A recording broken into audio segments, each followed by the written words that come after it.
자, 방금 소개받은 김동원 교수예요. 뭐 갑자기 내가 꽃이 됐는데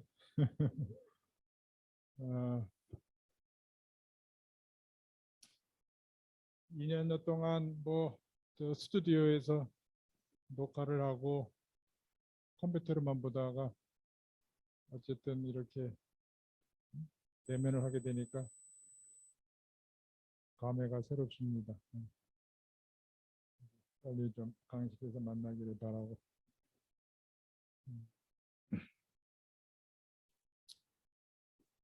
얼마 전에 학생회에서 와서 얘기를 부탁을 했는데 가서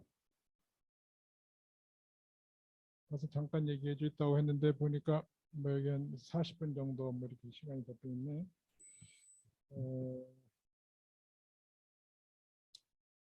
메인 강의는 우리 윤동호 교수님이 상세하게 잘 해줄 수 있으니까 거기에 대해서 이제 약간 이제 덧붙이는 내용으로 윤동호 교수님 형법 담당하시니까 이제 민법 담당하는 교수로서 약간 좀 덧붙여 볼까 합니다. 다른 무슨 PPT나 그런 자료는 준비하지 않았고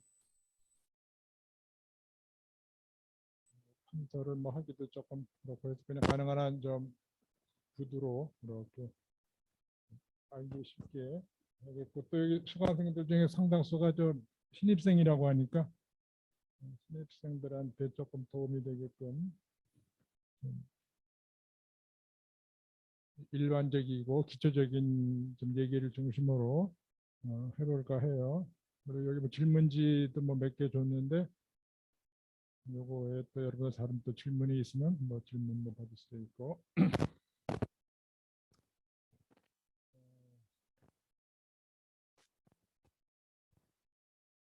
자, 어디서부터 얘기를 해야 될까?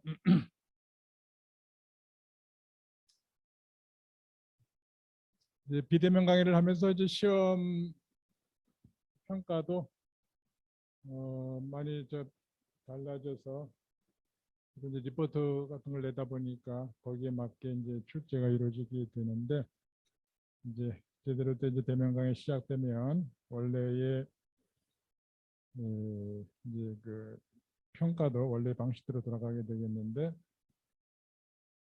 사실은 법대 내 출제를 어떻게 하는가라고 하는 것도 상당히 교수님마다 상당히 차이가 많이 있는 것일 텐데,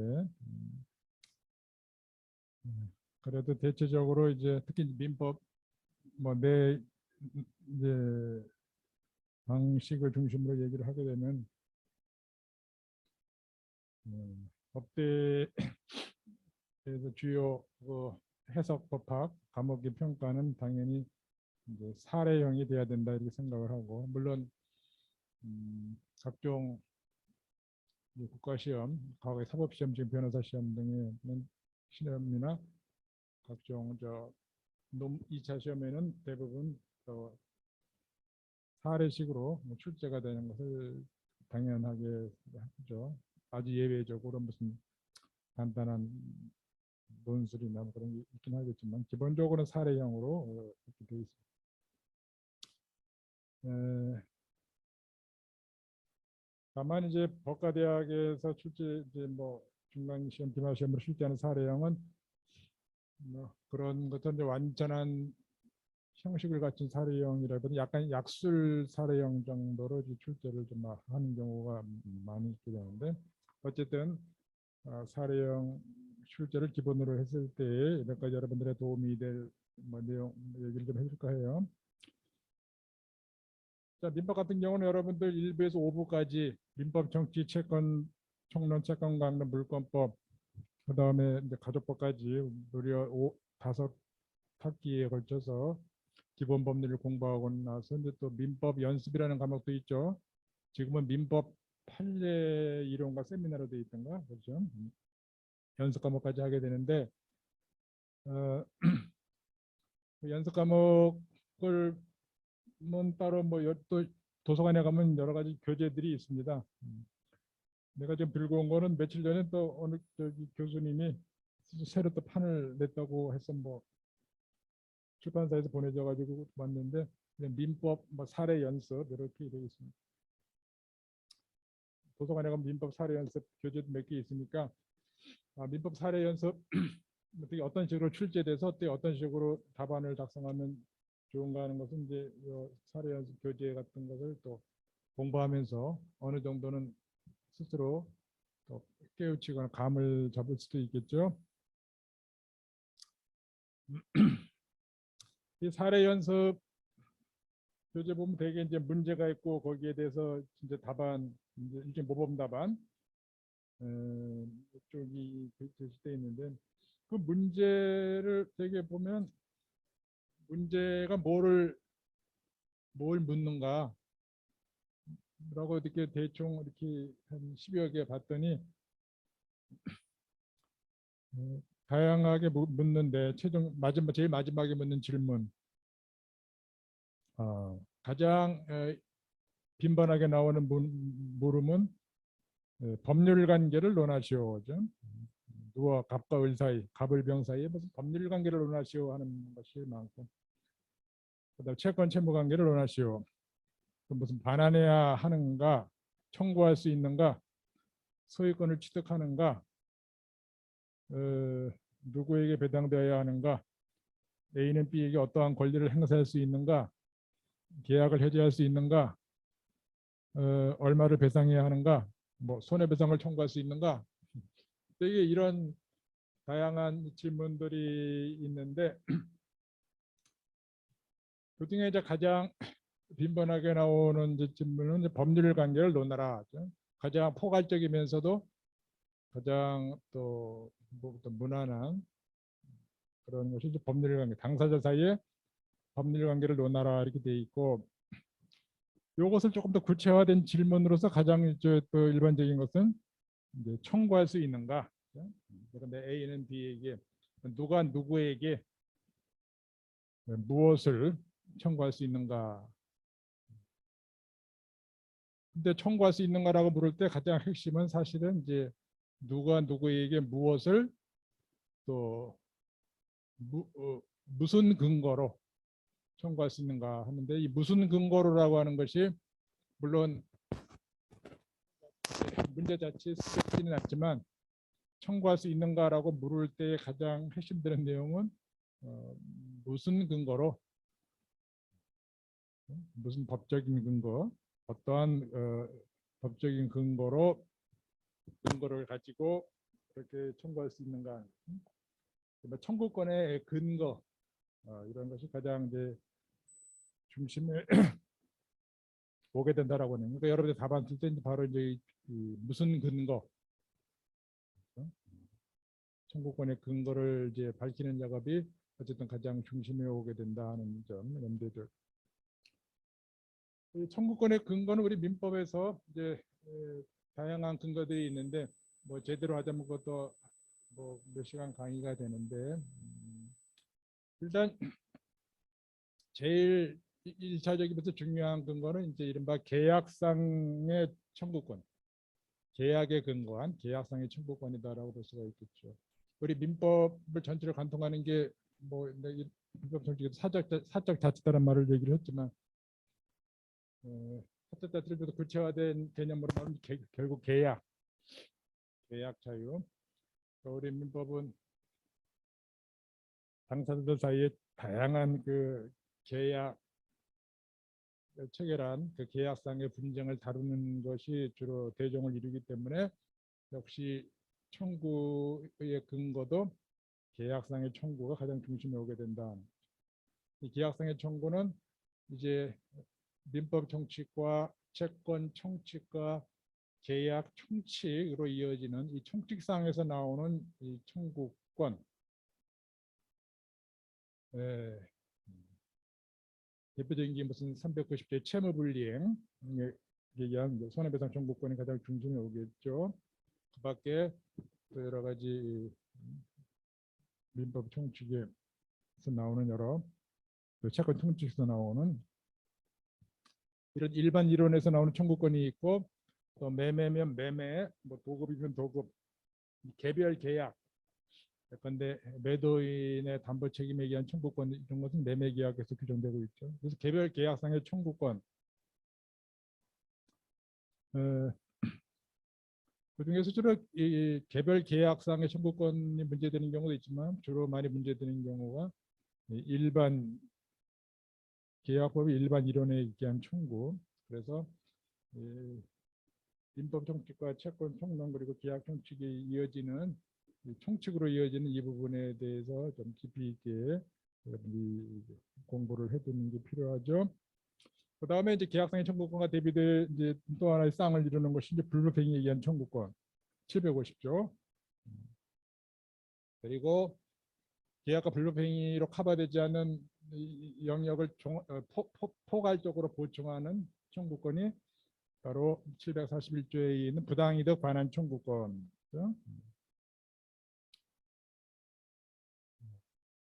쭉 열거만 하겠습니다. 그 다음에 이제 제2편 물권에서 나오는 다양한 물권적 청구권, 물권에 대한 다양한 청구권들, 물권적 청구권.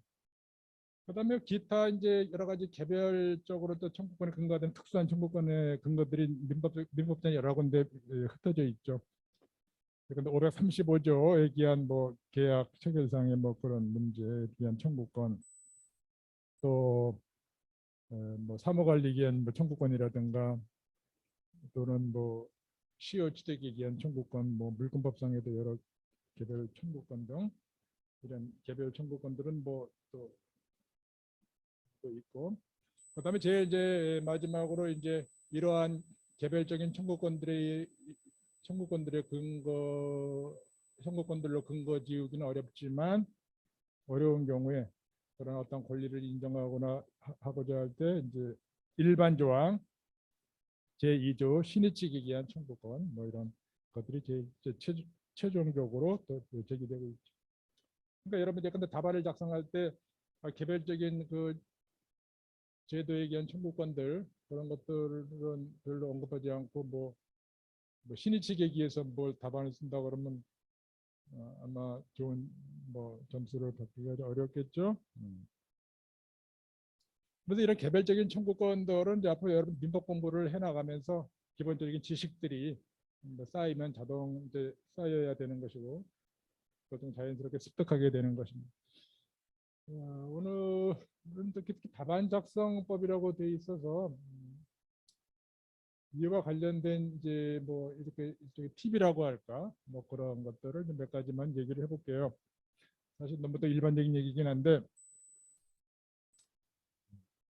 우선 모든 문제라는 게 뭐 결국은 답안을 짜려면 문제를 잘 읽고 문제에서 묻는 것에 대해서 답하라. 뭐 그건 사실 당연한 내용인데 근데 의외로 사례 답안 작성을 이제 보다 보면은 이런 가장 기본적인 것이 잘 지켜지지 않는 이유가 많이 있습니다. 우선 문제에서 주어지니까 사례의 내용을 정확히 파악하는 것이 제일 중요한데 그 사례에서 제시된 어떤 요소들을 빼놓는다라거나 또 사례에서 제시되지 않은 것을 무리하게 어떤 추론을 해서 사례를 정한다라거나. 그런데 뭐 상대방이 아는지 모르는지에 대해서 언급이 없다 그러면 선이냐 악이냐를 나누어서 뭐 얘기를 할 수밖에 없는 거죠. 문제에서 알고 있었다면 선이다라고 하는 것을 이렇게 밝혀주면은 그에 따르겠지만 밝혀주지 않으면 알 수도 있고 모를 수도 있는 거니까 선의 경우는 이러하고 악의 경우는 이러하다 이렇게 경우 요소를 나누어서 해줄 수밖에 없는 거죠. 그걸 갖다가 일방적으로 뭐 예컨대 을이 선이다라고 하는 것을 전제로 해서 답안을 써나간다고 한다면 뭐 그건 절반밖에 뭐 대답을 한 것이 아니잖아요, 그죠? 그런 식으로. 또는 반대로 사안에서 뭐 선이라고 밝혀졌는데도 뭐 악의인 경우에는 또 이렇게 쓰는 것은 또 그것도 시간 낭비가 되고 필요 없는 부분을 쓰는 것이 되니까 사안에서 정확히 파악해서 주어진 사실관계 외에 어떤 추론을 하거나 하는 것을 좀 신중히 해야 될 것이고 필요하면 경우의 수를 나눠서 정확해야 되는 것이고, 그다음에 질문에 대해서만 답을 하면 되는 거죠. 묻는 게 최종적으로 뭐 아까 얘기한 대로 마지막에 이제 묻는 게 있으니까 갑은 을에게 손해배상을 청구할 수 있는가라고 물었으면 손해배상 청구의 가부에 대해서만 이제 결국 최종적으로 답을 해주면 되고, 그 답을 이끌어내기 위해서 필요한 부분만 언급을 하면 되지 뭐. 그런데 뭐 다른 계약을 해지할 수 있는가 이런 거, 그런 거를 뭐 괜히 보충적으로 또 얘기를 할 건 아니죠. 되게 그런 것도 보충적으로 더 써봐야 나 이것도 알아요 하고 더 써봐야 별로 그렇게 크게 평가에 점수를 얻는데 그게 도움은 또 안 되지 싶어요. 그러니까 묻는 것만, 시간도 없는데 묻는 것만 정확히 대답을 하면 되겠고, 그다음에 이제 그 답안의 그 형식, 사례형 답안에 대한 형식은 사실은 이렇게 뭐 어떤 공통적으로 딱 이렇게 쓴다라고 정해진 것은 없어요. 그것을 어디 학계라든가가 공통적으로 공유하는 어떤 쉐마라고 하는데 그 쉐마가 딱 정해진 건 없는데, 이 대부분의 연습교재 등에서 참조를 해보게 되면 결국은 서론격으로 논점의 정리라고 해가지고 이 사안에서 논점이 뭔가 하는 것을 이제 추려서 일단 제시를 하고, 그다음에 그 제시된 개별 논점, 보통 사례에서 뭐 2개 또는 3개 뭐 이 정도, 물론 더 많을 수도 있고 적을 수도 있는데, 그건 논점별로 쭉 정리를 한 다음에 마지막에 결론으로 이제 종합적으로 이제 그 묻는 질문에 대한 최종적인 답, 뭐 손해배상을 청구할 수 있는가 하면 이제 손해배상을 뭐 청구할 수 있다 없다, 뭐 그런 OX라든가 또는 뭐 얼마를 청구할 수 있다 이런 식으로 결론에서 이제 그 질문에 대한 답을 밝혀주는 그러한 기본 형식만 갖추면 되고, 그의 세부적인 일반 형식이 다 정해진 것은 없다라고 하는데, 다만 이제 그 답안을 작성해 나갈 때 우리가 이제 이른바 판결문 형식이 있고 의견서 형식이 있다라고 그런 얘기를 하는데, 판결문 형식으로 쓰는 것은 물론 아니겠죠. 판결문이라고 하는 기본적으로 뭐예요? 어떤 결론이 먼저 주문이 있잖아요. 주문이 있고 거기에 대해서 또 이제 이유를 설명하는 건데, 그런 형식으로 뭐 갑의에게 뭐 이렇게 청구할 수 있다 딱 결론을 내리고 그 결론에 대해서 이제 뒷받침하는 식으로 쓰는 것이 아니고, 그래서 논점별로 항상 얘기할 때는 항상 스스로 일종의 묻고 답하는 식이 될 수밖에 없어요. 연습교재도 보면 수시로 소제목을 달아도 뭐뭐 하는지 여부, 뭐뭐 할 수 있는가, 뭐뭐 할 가능성이 있는가, 가능성 이런 식으로 제목을 붙이고 또 앞에 시작을 할 때 항상 먼저 내가 이제 스스로 묻는단 말이죠. 뭐뭐 할 수 있는가가 문제된다. 뭐뭐 할 수 있는지 여부에 대해 살펴본다. 뭐 이런 식으로 이제 한번 질문을 던지고 그 질문에 대해서 이렇게 이제 답해가는 형식으로 그런 의견서 형식으로 보통 쓰는 것이고, 먼저 그냥 대뜸 결론을 밝히고 그걸 해설해 나가는 방식은 아니다라고 하는 점만 유념해서 쓰면 되겠고, 그다음 이제 세 번째로 하나 이제 일반론에 대한 소수를 너무 장황하게 쓰는 답안지가 참 많이 있어요. 그런데 어떤 사례에서 쟁점이 된 주제에 대해서 이 사례는 뭐 약간 채권자 지체에 관한 문제이다 그래놓고 그냥 채권자 지체에 대해서 그냥 의의 뭐 요건 효과 해가지고 그냥 뭐 장황하게 쭉 논술식으로 쓰다가 마지막에 끝에 가서 뭐 이제 잠깐 사례 언급하고 그러는 것은 이제 사례형을 빌린 일종의 논술식 답안이 되기 쉽죠. 그 일반적인 법리를 다 망라해서 쓸 필요는 전혀 없고, 또 그래서는 안 되고, 자기가 결론을 풀어 나가는데 답안 풀이를 전개해 나가는데 최소한으로 필요한 법리만 발췌를 해서 채권자 지치에 관한 여러 개 법리 중에서 지금 이 해당 사안에서 적용을 해야 될 필요한 법리 부분이 있겠죠. 채권자 지체 때 예컨대 무슨 채권자의 과실을 요하는가 몇 건데 이런 쟁점이 그 쟁점에 대해서만 정리를 해나가면 되지. 채권자 지체 일반에 대해서 뭐 굳이 장황하게 논리를 전개하는 것은 좀 피해야 될 것이다. 풀이 전개에 필요한 부분만 발췌를 아주 효과적으로 발췌를 해서 좀 뭐라 그러죠? 컴팩트하게 그렇게 써야만 돼요. 그 다음에 이제 또 하나 이제 매우 중요하면서 간과하기 쉬운 게 여러분들 그 답안지 작성할 때 대면으로 시험 볼 때는 항상 조교들이 잔뜩 수레에 싣고 가가지고 법전을 다 나눠주잖아요. 이제 시험용 법전.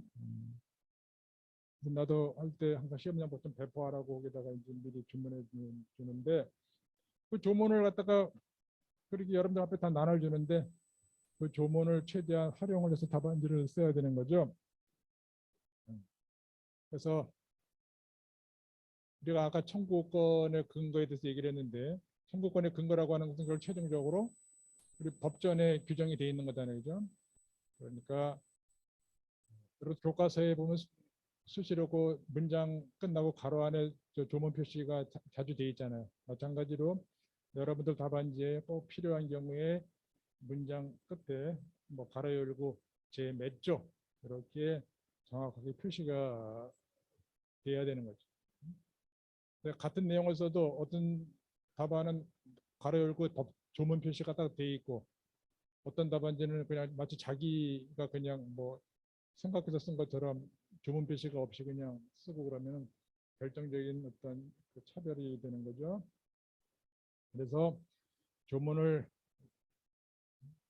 가능한 한 자꾸 붙이면 좋아요. 웬만하면 자꾸 가로 열고 조문을 붙이고 그다음 조문을 인용할 때에도 가능한 한 구체적으로 몇 조가 아니라 몇 조 1항 몇 조 1항 본문인지 단서인지 또는 본문도 1문, 2문 이렇게 나눠지는 경우도 있으니까 몇 조 몇 항 2문 이렇게 정확하게 조문을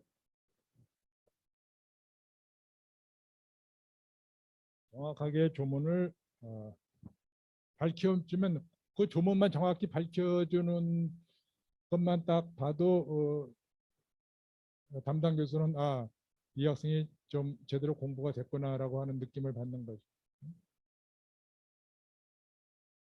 그래서 여러분들의 주어진 법전 조문을 최대한 활용을 좀 해야 되겠고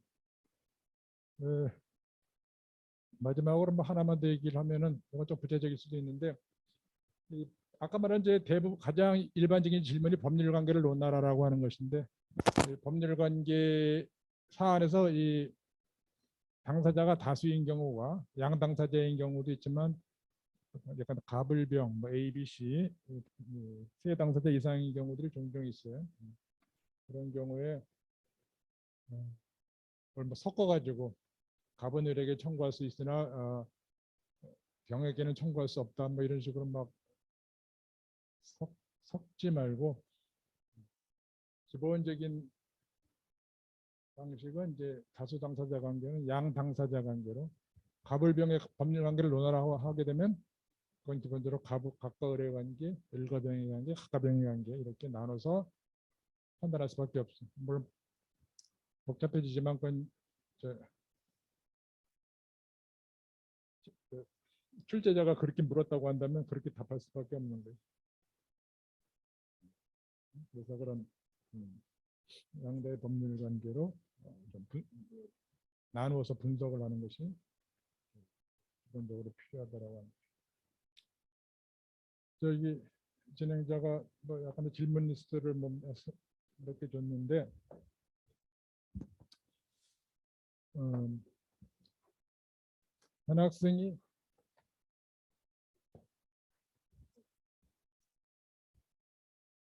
학생들이 이걸 물어본다고? 그래 그래. 그래.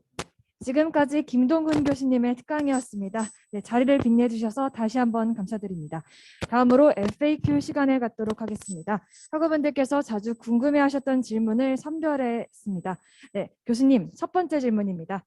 수년간 민법 답안을 채점하신 경험이 많으실 것 같은데 채점자의 눈으로 본 잘 쓴 답안지 유형이 있다면 어떤 것이 있을까요?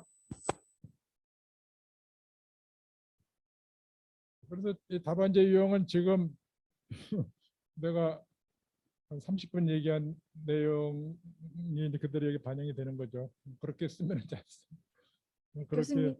쓴 거면 잘 쓴 답안지고,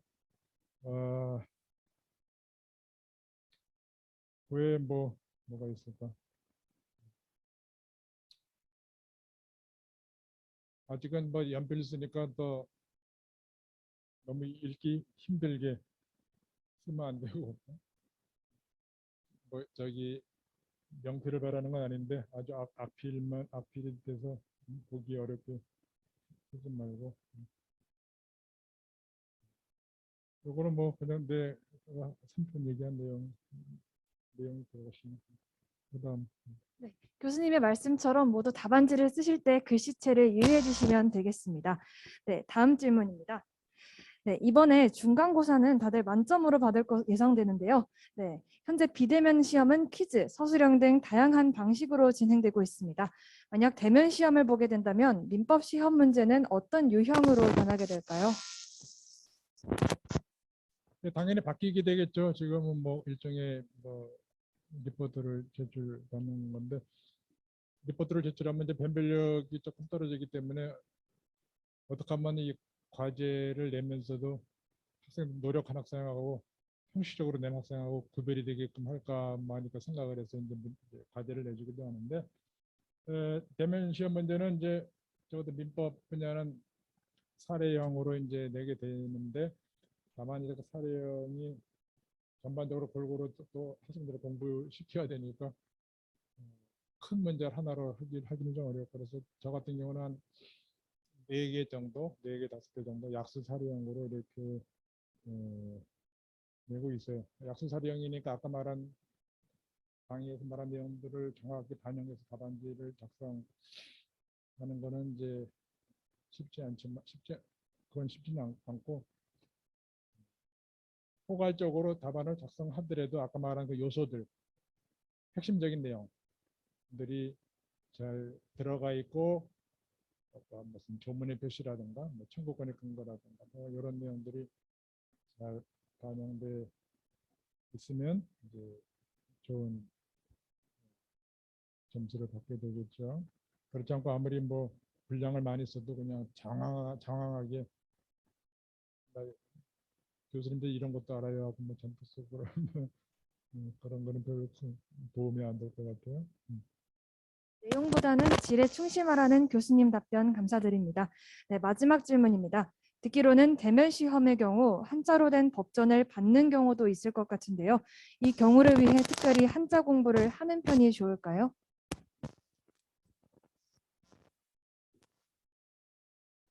네, 여러분들한테 저 대면 시험 때 제공되는 법전을 보게 되면 저도 민법전은 국한문 혼용으로 되어 있어요. 다른 것들은 되게 이제 한글 전용으로 되어 있는데, 그것은 아직까지는 공식적으로는 주요 법전들, 뭐 헌민형 포함해서 주요 법전들은 저 공식 법전 텍스트가 국한문 혼용입니다. 그것도 이제 한글 전용으로 가자는 이제 주장은 계속 많이 있는데, 아직까지 조금 보수적으로 주요 법들은 국한문 혼용 텍스트를 이제 원칙으로 이렇게 법전이 되어 있습니다. 사실은 나도 뭐 강의 시간 나도 들고 다니니까 이제 한국 다니는데 어쨌든 여러분들한테 제시되는 법전은 뭐 국가시험도 그렇고 국가문 혼용이기 때문에 뭐 읽을 수는 있어야 될 거 아니에요, 그렇죠? 그거를.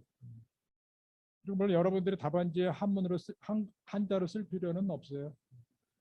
과거 한 10년, 20년 전에는 뭐 주요 용어들은 한자로 써라라는 그런 뭐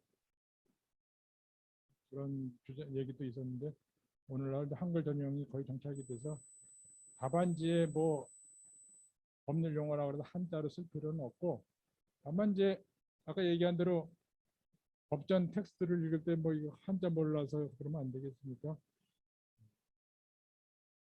강의 시간에 내가 불러가지고 몇 줄 읽으라고 그랬는데 한자를 못 읽어서 버벅대지 않을 정도로 쓸 줄은 몰라도 읽을 줄은 안다. 그 정도가 과연 여러분들에게 요청되는 그런 한자 지식인 것 같아요. 참고가 되기 바라요. 네, 마지막까지 알차게 답변해 주셔서 혹시 뭐 감사드립니다. 더 현장 질문이요? 음. 혹시 교수님께 추가로 질문하고 계신 학우분 계실까요? 손 들어주시면 되겠습니다. 교수님이 워낙 설명을 잘해 주셔서 질문이 없는 것 같습니다. 네, 이것으로 질문을 마치겠습니다. 교수님께 큰 박수 부탁드립니다. 그래요.